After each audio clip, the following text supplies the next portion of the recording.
नमस्कार दोस्तों, स्वागत है आपका हमारे चैनल पर। मैं रूपाली गुप्ता यहाँ पर आपको मोस्ट इम्पॉर्टेंट क्वेश्चंस करा रही थी, जो कि स्टेट इंजीनियरिंग सर्विसेज एग्जाम के लिए बहुत ज़्यादा इंपॉर्टेंट है और बहुत सारे एग्जाम हमारे आने वाले हैं। और हम लोगों ने 2 सेट किए थे जिसमें से इंपॉर्टेंट क्वेश्चन आज ये सेट 3 करते हैं हम लोग। और चलिए अभी स्टार्ट करते हैं अपने क्वेश्चन से। और गाइज, अगर आपको हमारे वीडियोज अच्छे लगे हो तो प्लीज़ लाइक शेयर सब्सक्राइब ज़रूर करिएगा चैनल को। When the deposit of efflorescence is more than 10% but less than 50% the exposed area of the brick, the presence of efflorescence is। यहाँ पे आपसे फ्लोरेसेंस पूछा गया है। फ्लोरेसेंस क्या होता है? जो कि आपने देखा होगा, कंक्रीट या ब्रिक रहती है तो उस पर वाइट वाइट पैचेस बन जाते हैं, और या फिर मॉइस्चर गीला गीला सा देखा होगा, अजीब सा फॉर्म हो जाता है, तो उसको जो बोलते हैं, जो सॉल्ट की वजह से होता है, एल्कलीज की वजह से होता है, इसको हम बोलते हैं फ्लोरेसेंस। तो यहाँ पे आपसे रेंज दी गई है, ये 10% अगर 50% के बीच में है तो ये क्या होगा? Moderate, slightly, heavy, serious. तो गाइज, अगर ये हमारा फ्लोरेसेंस डिपॉजिट, यहाँ ब्रिक की बात की जा रही है, अगर ये 10 से 50% के बीच में है तो ये जो होगा ये हमारा मॉडरेट होगा। तो यहाँ पे फर्स्ट ऑप्शन जो है वो हमारा सही है, ए। राइट ऑप्शन यहाँ क्या हो जाएगा? ए। और अगर ये कहता है कि ये जो है 10% से कम है, लेस देन 10%, तब ये क्या हो जाता है हमारा? स्लाइटली या फिर स्लाइट। और अगर ये 50%, यहाँ पे 10-50 हो गया तो मॉडरेट, लेस देन 10% हुआ तो ये स्लाइट हो गया। और अगर 50% से ज़्यादा है, मोर देन 50%, तो ये क्या हो जाएगा हमारा? हेवी। तो ये भी आपको पता होना चाहिए। आपने यहाँ पे देख लिया, आपको वैल्यू कितनी याद रखनी है? सिर्फ 10 और 50 के बीच की वैल्यू याद रखनी है। 10 से कम होगा तो स्लाइट होगा, 50 से ज़्यादा होगा तो हैवी होगा, और इन दोनों के बीच में होगा तो ये मॉडरेट होगा। नेक्स्ट क्वेश्चन देखते हैं। Mohs scale is used for stone to determine flakiness index, durability, strength, hardness. तो यहाँ पे जो मोह स्केल का हम लोग यूज़ करते हैं, उसको हम लोग क्या स्टोन की हार्डनेस को फाइंड आउट करने के लिए करते हैं। तो here right option will be D. आइए देख लेते हैं कि सबसे ज़्यादा मोह स्केल किसका होता है। ये आप सबको पता होगा कि जो हार्डेस्ट रॉक होती है, हार्डेस्ट रॉक कौन है? हमारा डायमंड। ये आप सबको पता होगा मेरे ख्याल से। और तो जो डायमंड का मोह स्केल पे जो होता है वैल्यू, ये होती है 10। मोह स्केल को जो रीडिंग लेते हैं हम 1 से 10 के बीच में मेज़र करते हैं, और इसमें सबसे ज़्यादा जो आता है स्केल, ये 10 होता है हमारा डायमंड का। तो यहाँ पे हमने चार्ट लगा रखा है, आप इसमें इसका स्क्रीनशॉट ले सकते हैं कि सबसे ज़्यादा मोह स्केल पे वैल्यू किसकी होती है। तो यहाँ पे जो सबसे ज़्यादा वैल्यू होती है वो देखिए, यहाँ पे 10 जो है वो हमारी डायमंड की होती है, और सबसे कम किसकी होती है? टैल की होती है। सेकेंड पे हमारा जिप्सम है, और भी हैं सारे। तो ये आपको दिख गया कि हार्डेस्ट है, सबसे ज़्यादा हार्डेस्ट रॉक हमारा डायमंड होता है। और इसको हम लोग कैसे निकालते हैं? इसको जैसे आपने जो सॉफ्ट रॉक होती है, जैसे ये सब सॉफ्ट रॉक में आ गया, तो इसको क्या करते हैं? फिंगर नेल से स्क्रैच करके हम देख लेते हैं। इसको क्या करते हैं? फिंगर नेल से स्क्रैच करते हैं, तो देखते हैं अगर इम्प्रेशन पड़ता है तो ये हमारा 1 से 3 के बीच में आ जाएगा। उसके बाद अगर कॉपर पेनी से का यूज़ करते हैं, कॉपर पेनीज का यूज़ करके अगर इम्प्रेशन बनता है तो वो हमारा जो रीडिंग है वो 3 से 5 के बीच में आ जाता है। उसके बाद हम नाइफ, ग्लास या प्लेट का यूज़ करते हैं, तो उसके जो रीडिंग आती है वो हमारी आ जाती है 5, 6, 7 के बीच में आ जाती है। और उसके बाद हम लोग 7 से 8 का देखते हैं, तो ये स्टील नेल का यूज़ करते हैं। इस इम्प्रेशन देखते हैं बन रहा है कि नहीं, तो स्टील नेल का यूज़ करते हैं। और लास्ट में हम क्या करते हैं? मेजनरी ड्रिल का यूज़ करते हैं। और अगर उससे इम्प्रेशन बनना है तो उस हिसाब से हम इसकी स्केल डिसाइड करते हैं कि वो किस स्केल पे है। तो 8.5 के ऊपर अगर ये होता है तो ये हमारा मेजनरी ड्रिल का यूज़ करके देखते हैं इम्प्रेशन बन रहा है कि नहीं। तो इस तरीके से हम पता करते हैं कि हमारी हार्डेस्ट रॉक कौन सी है और सॉफ्टेस्ट कौन सी है। तो इस क्वेश्चन का जो आंसर था वो हमारा क्या हो जाएगा? हार्डनेस, मोह स्केल। नेक्स्ट देख लेते हैं question. Which of the following conditions are recommended for using sulphate resisting cement? Option देखते हैं यहाँ पे। Concrete to be used in foundation and basement where soil is not infested with sulphate. तो ये यहाँ पे क्वेश्चन जो फर्स्ट ऑप्शन है वो रॉन्ग हो गया। यहाँ पे सल्फेट रेजिस्टिंग सीमेंट की बात कर रहे हैं हम, तो यहाँ पे सॉइल जो इन्फेस्टेड होती है वो सल्फेट होता है उसमें, यहाँ पे नॉट लिखा हुआ है, इसलिए फर्स्ट ऑप्शन जो है वो रॉन्ग हो गया। नेक्स्ट देखते हैं। Concrete used for fabrication of pipes which are likely to be buried in marshy region और सल्फेट बेरिंग सॉइल। तो ये हमारा सेकंड ऑप्शन सही है। Concrete to be use in construction of sewage treatment work, तो ये सल्फेट रेजिस्टिंग का हम यूज़ ही वहाँ करते हैं जहाँ सीमेंट में बहुत सारा सॉल्ट होता है या फिर सल्फेट होता है या सीवेज में होता ही है ऐसा। तो यहाँ पे जो सेकंड एंड थर्ड ऑप्शन हमारा राइट है। तो यहाँ ऑप्शन देखते हैं, तो ऑप्शन में भी सेकंड एंड थर्ड ही है फर्स्ट, तो राइट ऑप्शन यहाँ क्या हो जाएगा A, 2 and 3 only. Next question देखते हैं, which of the following cements is a deliquescent? Quick setting Portland cement, white and coloured cement, calcium chloride cement, water repellent cement. तो पहले हम ये देख लेते हैं ये डिलिक्वेसेंट होता क्या है क्वेश्चन। तो यहाँ पे जो डिलिक्वेसेंट की बात कर रहे हैं, ये मेनली जो ये हमारा एक टाइप का केमिकल होता है जो कि मॉइस्चर को क्या करता है, एब्जॉर्ब कर लेता है।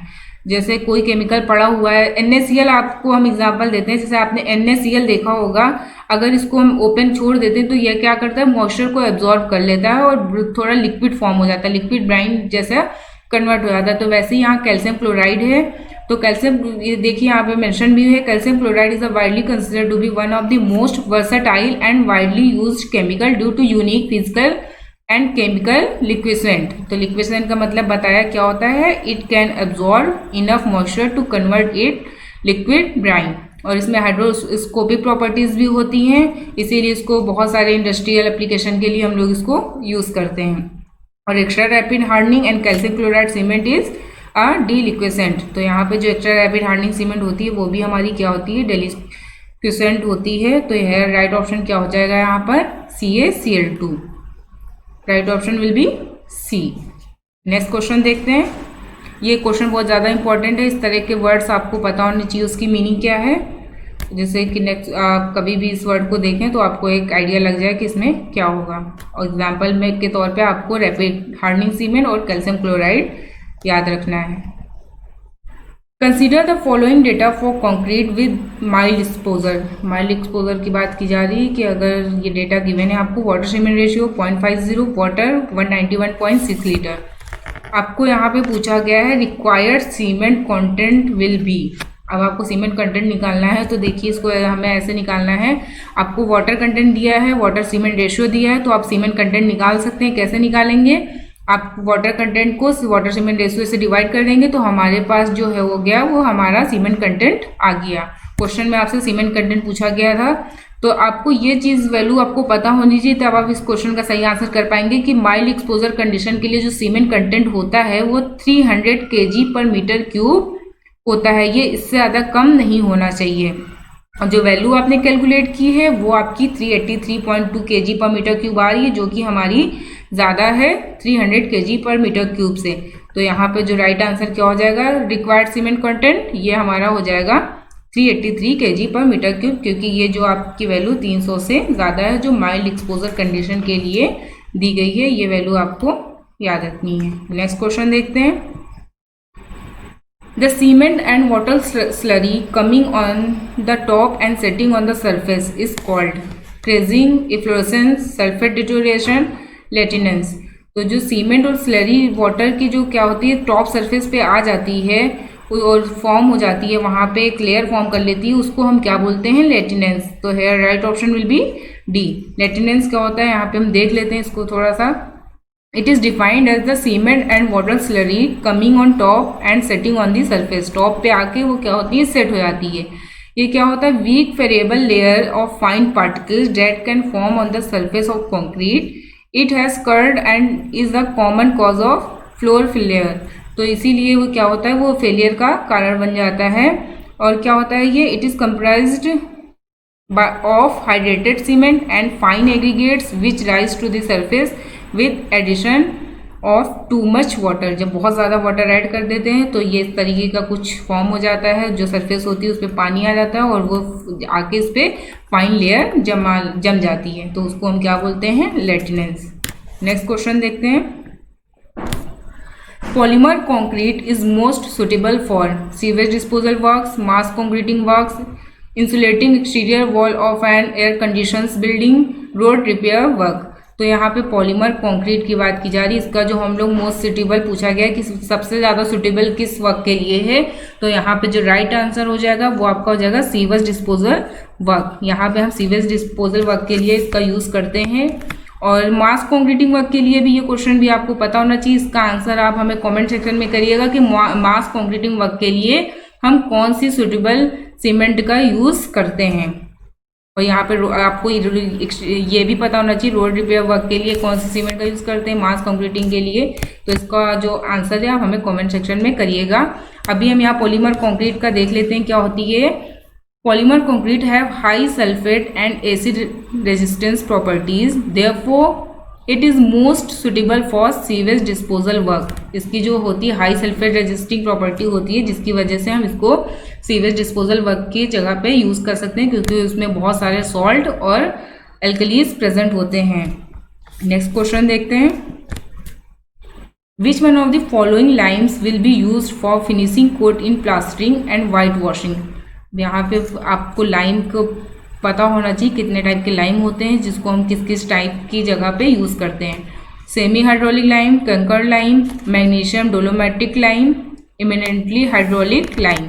तो यहाँ पे अब चार्ट मैंने दिया हुआ है, आप इसको देख सकते हैं। यहाँ पे ये जो क्लासिफिकेशन है class A B C D E, और लाइम के नाम दिए हुए हैं कि क्लास ए में कौन सा लाइम है, बी में, सी डी और ई में। तो आपसे क्वेश्चन में पूछा गया है, देख सकते हैं यहाँ पे वो कौन सा लाइम है जो यूज़ करते हैं finishing coat in plastering and white washing के लिए। तो यहाँ पे जो राइट ऑप्शन हो जाएगा वो हो जाएगा आपका magnesium dolomitic lime. Right option will be C, जो कि आप चार्ट में देख सकते हैं। यहाँ पे जो क्लास डी है मैग्नीशिया डोलोमाइट ओरिजिन लिखा हुआ है फिनिशिंग वर्क। ये देखो यहाँ पे इसका वर्क भी लिखा है फिनिशिंग वर्क और प्लास्टिंग एंड वाइट वॉशिंग की जगह पे इसको हम यूज़ करते हैं। और जो फैट लाइम होता है वो भी आप वाइट वॉशिंग के लिए करते हैं, तो आप कंफ्यूज मत होइएगा। इसका हम वाइट वॉशिंग के लिए करते हैं, फाइनल कोट ऑफ प्लास्टरिंग के लिए हम इसका यूज़ करते हैं। ठीक है, फाइनल कोट करने के लिए भी हम इसका यूज़ करते हैं फैट लाइम का। और भी यहाँ पे सारे जो लाइम दिए हुए हैं उनका वर्क दिया हुआ है, आप इसका स्क्रीनशॉट लेके रख सकते हैं। और भी क्वेश्चन इससे बन सकते हैं इस तरीके के। नेक्स्ट क्वेश्चन देखते हैं। Which one of the following lightweight element will be added to enhance the protective properties of X-ray shielding mortar? अब यहाँ पे X-ray shielding mortar का पूछा गया कि वो कौन सा lightweight element हम यूज़ करेंगे कि उसकी प्रॉपर्टीज़ को इन्हेंस कर सकें। Sodium, potassium, lithium, calcium. तो यहाँ पे हम पहले देख लेते हैं थोड़ा सा इसका एक्सप्लेनेशन क्या होगा इसमें। In X-ray shielding mortar, the protective property will be enhanced by adding of lightweight elements like hydrogen, lithium and cadmium. तो यहाँ पे जो एक्सरे शील्डिंग मोटार की प्रॉपर्टी को इन्हेंस करने के लिए हम कंपाउंड यूज़ करते हैं लाइट एलिमेंट। वहाँ आपका हाइड्रोजन है, लिथियम है और कैडमियम है। इन तीनों का यूज़ करके आप क्या करते हैं, उसकी एक्सरे शील्डिंग प्रॉपर्टी को और इन्हेंस कर सकते हैं, जो एक्सरेज आती हैं उसको प्रोटेक्ट करने के लिए। तो यहाँ राइट ऑप्शन क्या हो जाएगा, right option will be C, lithium. Next question देखते हैं। Which one of the following stone is produced by molding a mixture of iron slag and Portland cement? यहाँ पे फॉलोइंग स्टोन पूछा है कि कौन सा स्टोन प्रोड्यूस होगा जब मोल्ड करेंगे मिक्सचर को आयरन स्लैग और पोर्टलैंड सीमेंट को। जैसे कि ये एक टाइप की सीमेंट भी बन जाती है जब इसमें हम स्लैग यूज़ करते हैं, पोर्टलैंड स्लैग सीमेंट। आप लोगों ने नाम पता होगा पोर्टलैंड स्लैग सीमेंट, जिसमें हम स्लैग का आयरन और का स्लैग यूज़ करते हैं और ओपीसी का मिला के हम इसको बनाते हैं। यहाँ पे स्टोन की बात कर रहे हैं, imperial stone, garlic stone, ransom stone, Victoria stone. तो जो इससे जो स्टोन बनता है इसको हम बोलते हैं गार्लिक स्टोन। तो here right option will be B. आपको इस तरह के इंपॉर्टेंट क्वेश्चन जो आने वाले एग्जाम है उन सबके लिए बहुत इंपॉर्टेंट है, तो आप ये क्वेश्चन पूरे जरूर देखिएगा एंड तक। The splicing of column becomes necessary where. अब यहाँ स्प्लाइसिंग की बात की कर रहे हैं, इसको कहाँ पे यूज़ करते हैं, ऑप्शन देख लेते हैं। The available length of structural steel section is less than the required length of the column. तो यहाँ जो फर्स्ट ऑप्शन है वही हमारा सही है, क्योंकि यहाँ पे ऑल ऑफ द एबव की बात नहीं कर रहे हैं, पहले ही ऑप्शन में हमें करेक्ट आंसर मिल गया है। तो राइट ऑप्शन क्या हो जाएगा, ए। आप जब एग्जाम में क्वेश्चन करिएगा तो आप एक बार ऑप्शन चेक कर लीजिएगा पूरे, हो सकता है कि कोई ऑप्शन और भी सही हो। तो यहाँ पे जो है जो क्या करते हैं हम इसका यूज़ करने के लिए, available length of structural steel section अगर कम है, लेस देन है रिक्वायर्ड लेंथ की कॉलम की, तो हम स्प्लाइसिंग का यूज़ करके उसकी लेंथ को क्या करते हैं, बढ़ा देते हैं। या फिर मल्टी स्टोरी बिल्डिंग में जो कॉलम हमें चाहिए होते हैं तो उसमें भी क्या करते हैं, स्प्लाइसिंग का यूज़ करके हम उसकी लेंथ को बढ़ाते हैं। तो यहाँ पे और भी हमने यूज़ लिख रखे हैं कि किन केसों में हम इसको यूज़ करते हैं, तो ये देख लेते हैं। When the length of column is more than the length of column section available, वहाँ पे करते हैं इसका यूज़।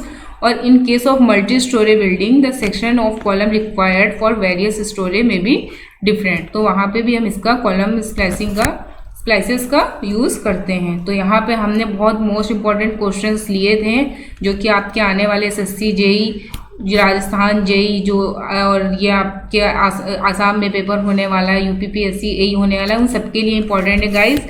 अगर आपको वीडियो अच्छा लगा हो तो प्लीज़ इसे लाइक शेयर सब्सक्राइब ज़रूर करेगा। Thank you watching this video, thank you so much.